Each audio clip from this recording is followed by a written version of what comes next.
Continuing to follow a developing story in central South Dakota. Search crews have spent the day on the scene of a farm along the James River north of Huron.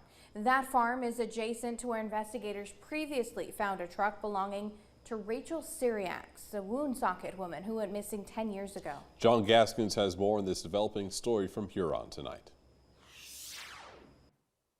An investigation involving multiple law enforcement agencies is taking place just a half-mile behind me along the James River and on a plot of farmland less than 2 miles from Huron. Our crew was kept considerable distance away from the scene as several law enforcement vehicles spent the day parked about a half-mile beyond this road-closed barrier. This drone video, captured by our photographer, shows crews searching the James River. Details have been limited, but the Sanborn County Sheriff confirmed to Dakota News Now that the search is related to the 2013 disappearance of Rachel Cyriacks.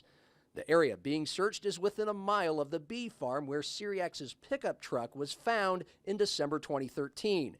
And the search comes just a few weeks after the 10-year mark of Cyriacks' disappearance. She was last known to be driving around the Huron area with her husband on November 13, 2013. According to the Attorney General's office, Cyriacks' husband was the last person to know where she was.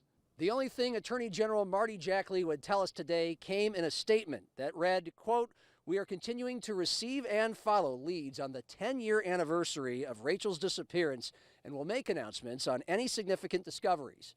We very much appreciate the public and media's assistance on the continued search for Rachel."